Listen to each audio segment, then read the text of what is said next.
Bismillahirrahmanirrahim. Assalamualaikum warahmatullahi wabarakatuh. Baiklah, nama saya Alfi Candika Mukudompit dan pada video kali ini saya akan melakukan uji one sample t-test menggunakan aplikasi SPSS untuk memenuhi tugas dari mata kuliah statistika. Baiklah, sebelum saya menjabarkan lebih lanjut tentang uji one sample t-test menggunakan aplikasi SPSS tersebut yang nantinya akan kita lakukan. Adapun saya akan lebih dahulu mendeskripsikan tentang konsep dasar dari uji one sample t-test. Pada poin pertama yaitu tujuan uji one sample t-test adalah untuk membandingkan rata-rata sampel yang diteliti dengan rata-rata populasi yang sudah ada. Adapun pada poin kedua, uji one sample t-test juga dapat dipakai untuk menguji hipotesis dalam statistik deskriptif. Adapun pada poin terakhir atau poin ketiga yaitu uji one sample t-test merupakan bagian dari statistik parametrik. Oleh karena itu, asumsi dasar yang harus terpenuhi adalah data penelitian harus berdistribusi normal. Jadi untuk melakukan uji one sample t-test kita harus terlebih dahulu melewati persyaratan yaitu uji normalitas. Baiklah, untuk lebih jelasnya marilah kita akan langsung melangsungkan atau langsung melakukan uji terhadap data atau hipotesis yang akan kita uji nanti. Baiklah, adapun contoh soalnya sebagai berikut. Yang pertama, seorang peneliti membuat dugaan atau hipotesis yang menyatakan bahwa nilai rata-rata hasil belajar siswa yang aktif di organisasi mahasiswa atau Ormawa adalah sama dengan 85. Adapun pada poin kedua, untuk membuktikan hasil tersebut, maka peneliti tersebut memilih secara random atau acak 12 orang siswa yang aktif di Ormawa. Jadi si peneliti mengambil 12 sampel. Adapun pada poin terakhir yaitu nilai rata-rata hasil belajar ke-12 orang siswa tersebut sebagai berikut. Jadi nilai pada poin terakhir ini, nilai rata-rata hasil belajar ke-12 orang tersebut telah saya buat dan telah saya rangkum dalam Microsoft Excel. Baiklah, kita akan lanjut dulu tahapan dari one uji sample test. Adapun langkah pertama yang harus kita lakukan yaitu analisis data penelitian dengan SPSS. Langkah pertama yang harus kita lakukan yaitu melakukan uji normalitas untuk mengetahui apakah nilai rata-rata hasil belajar siswa yang aktif di organisasi mahasiswa berdistribusi normal atau tidak sebagai syarat untuk one sample t-test. Sebelum kita melakukan uji one sample t-test, kita harus melakukan terlebih dahulu uji normalitas. Baiklah, saya akan terlebih dahulu membuka data yang telah saya buat di Microsoft Excel. Baiklah, ini adalah datanya dengan 12 sampel. Kemudian langkah yang akan saya lakukan yaitu mengcopy ke-12 sampel tersebut. Data penelitian tersebut saya copy, tinggal di Ctrl C, kemudian kita pindahkan ke aplikasi SPSS-nya. Baiklah, pada aplikasi SPSS kita akan langkah pertama itu membuka variable view. Kemudian pada name, pada kolom pertama baris pertama kita rubah dengan hasil. Kemudian pada labelnya kita rubah dengan hasil belajar. Kemudian pada desimal kita akan rubah ke angka 1.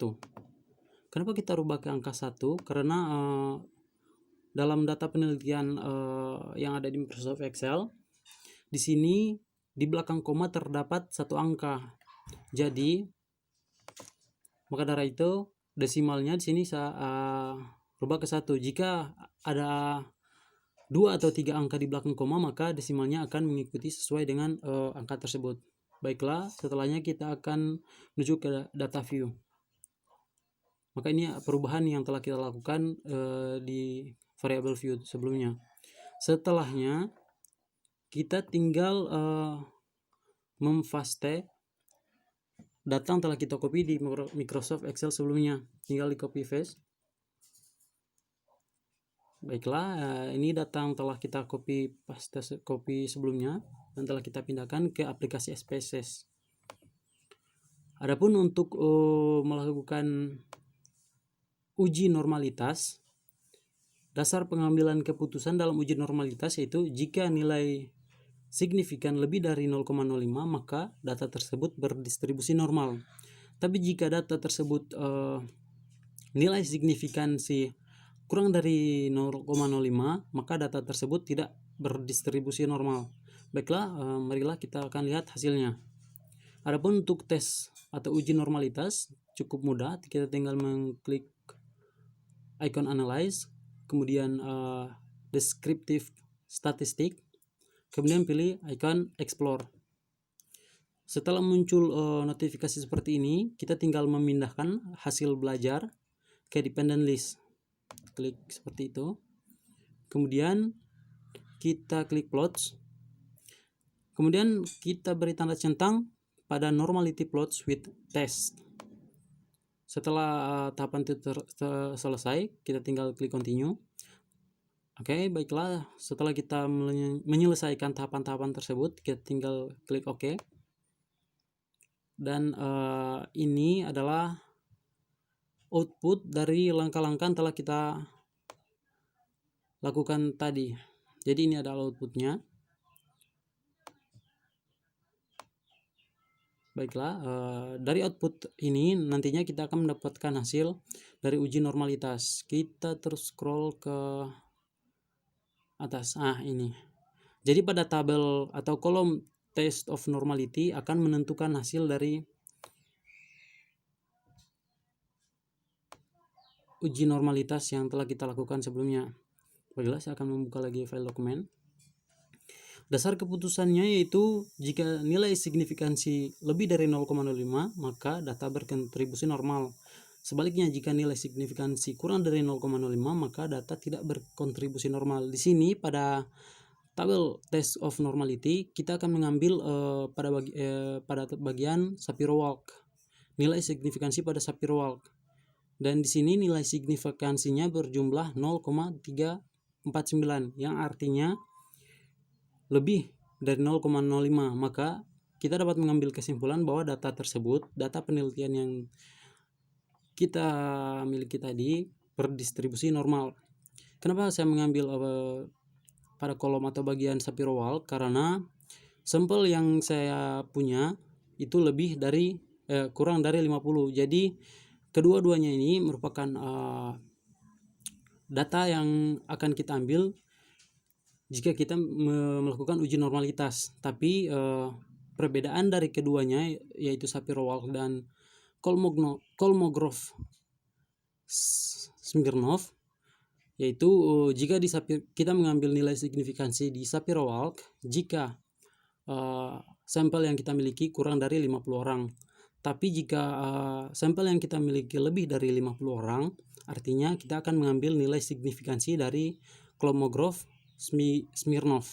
Baiklah, saya rasa untuk uji normalitas telah selesai dan telah memenuhi syarat untuk uji one sample t-test, yaitu uji normalitas. Dan di sini data yang kita miliki berdistribusi normal, maka syarat untuk uji one sample t-test telah kita dapatkan dan kita dapat melanjutkan uji one sample t-test karena persyaratannya telah terpenuhi. Baiklah, kita akan langsung lanjut ke tahapan berikutnya.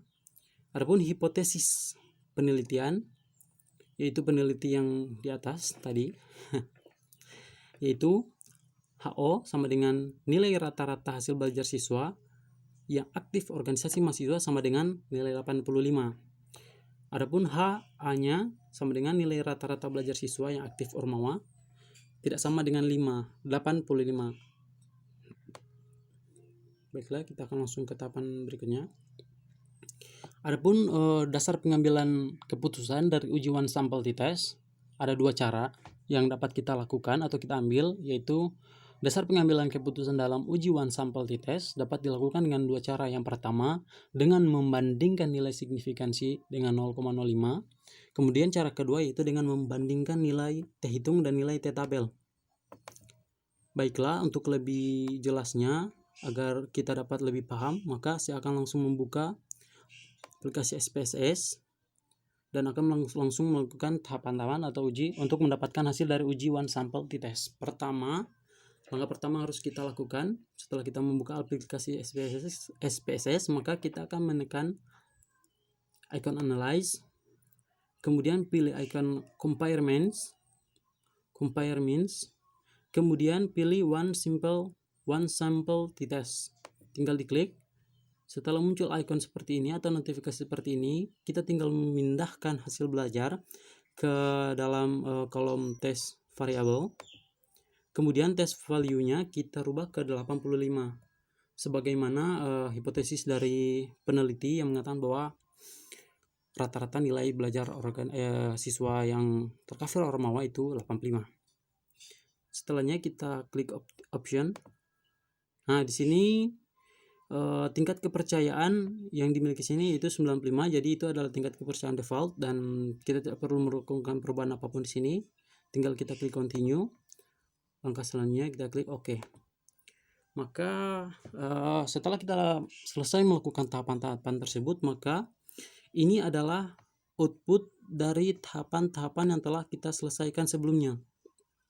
Ini adalah output dari one sample t-test. Dalam kolom sini atau tabel ini menunjukkan tentang N atau jumlah sampel yang berjumlah 12 orang. Means di sini artinya jumlah rata-rata atau nilai rata-rata dari sampel tersebut, dari orang tersebut. Ini adalah jumlah rata-ratanya. Dan dalam uji one sample t-test yang merupakan hipotesis awal dari seorang peneliti mengatakan bahwa saya akan kembali ke atas, di mana seorang peneliti tersebut, ini si peneliti, dia membuat dugaan atau membuat hipotesis yang menyatakan bahwa nilai rata-rata hasil belajar siswa yang aktif di Ormawa adalah sama dengan 85.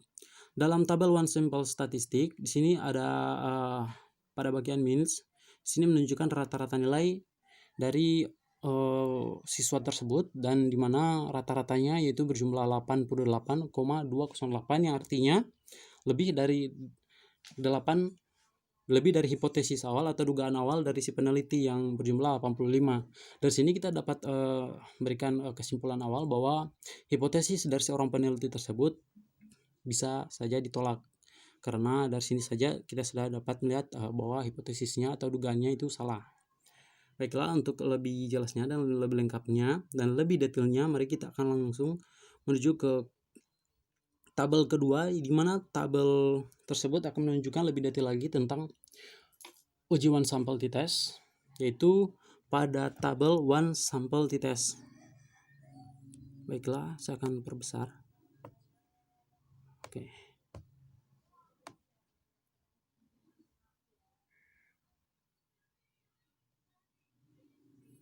Baiklah, setelahnya untuk uji one sample t-test, dasar pengambilan keputusan setelah katakan tadi yaitu dengan membandingkan nilai signifikansi dengan 0,05. Kemudian cara kedua untuk mencari nilai atau hasil dari uji one sample t-test yaitu dengan membandingkan nilai T hitung dan nilai T tabel. Baiklah, akan saya deskripsikan atau saya akan jabarkan tentang dasar pengambilan keputusan yang pertama, yaitu dengan membandingkan nilai signifikansi dengan 0,05. Adapun dasar pengambilan keputusan yang akan kita ambil itu, jika nilai signifikansi T-tiled kurang dari 0,05, maka hipotesis awal ditolak. Tapi jika nilai signifikansi T-tiled lebih dari 0,05, maka hipotesis diterima. Di sini kita akan langsung menuju ke tabel one sample t-test, di mana di sini nilai signifikansi T-tiled berjumlah 0,009. Maka keputusan yang akan kita ambil karena nilai signifikansi T-tiled sebesar 0,009 yang artinya lebih kecil dari 0,05, maka sesuai dengan dasar pengambilan keputusan di atas, maka hipotesis awal ditolak. Dengan demikian dapat diartikan bahwa nilai rata-rata hasil belajar siswa yang aktif di Ormawa tidak sama dengan nilai 85. Di sini juga kita sudah dapat mengambil kesimpulan dalam tabel One Simple Statistik. Nilai rata-rata memang nilai rata-ratanya menunjukkan angka 88,208. Situ juga sudah menunjukkan hasil bahwa hipotesis awal dari seorang peneliti tersebut salah atau keliru. Baiklah, kita akan melanjutkan ke cara kedua, yaitu dengan membandingkan nilai T hitung dan nilai T tabel. Adapun perbandingannya yaitu adapun dasar pengambilan keputusannya itu yang pertama, jika nilai T hitung lebih dari nilai T tabel, maka hipotesis awal tersebut ditolak. Sebaliknya, jika nilai T hitung tersebut kurang dari nilai T tabel, maka hipotesis awal diterima. Baiklah, kita akan langsung menuju ke tabel One Simple Test, yang dimana di sini nilai dari T hitung berjumlah 3,140. Jadi di sini kita akan dapat langsung mengambil keputusan karena nilai T hitungnya berjumlah 3,140 lebih dari nilai T tabel yang berjumlah 2,201, maka hipotesis ditolak. Dari sini juga kita dapat membuktikan karena hipotesis ditolak dalam perbandingan nilai T hitung dan nilai T tabel, maka seperti yang saya katakan sebelumnya dalam tabel One Simple Statistik, yang artinya nilai rata-rata 88,208 yang menunjukkan angka tersebut berbeda dengan hipotesis awal dari seorang peneliti yang mengatakan bahwa nilai rata-rata siswa yang aktif di Ormawa tersebut berjumlah 85, maka dapat disimpulkan bahwa hipotesis dari peneliti tersebut ditolak. Sehingga dapat disimpulkan bahwa nilai rata-rata hasil belajar siswa yang aktif di Ormawa tersebut tidak sama dengan 85. Baiklah, mungkin itu adalah tahapan-tahapan atau tata cara dari uji One Sample T-Test. Sekedar tambahan, dalam uji One Sample T-Test ada dasar pengambilan keputusan yang ketiga. Sebenarnya ada 3 dasar pengambilan keputusan, tapi dalam video kali ini saya hanya mengambil 2 dasar pengambilan keputusan, karena dari 2 dasar pengambilan keputusan tersebut dapat menjadi rujukan bagi kita untuk mengambil keputusan yang tepat dan valid. Jadi dari uji One Sample T-Test yang dengan cara ketiga itu dengan membandingkan kurva dari hasil output tersebut. Tapi dalam video kali ini saya tidak mengambil hal tersebut atau perbandingan dengan menggunakan kurva karena ada sedikit kendala. Tapi dengan 2 dasar pengambilan keputusan yang telah saya bagikan dalam video kali ini sudah cukup membuktikan atau sudah dapat jadikan sebagai dasar keputusan yang sangat-sangat bisa dipercaya. Baiklah, mungkin itu sekian dari saya. Billahi taufiq wal hidayah. Assalamualaikum warahmatullahi wabarakatuh.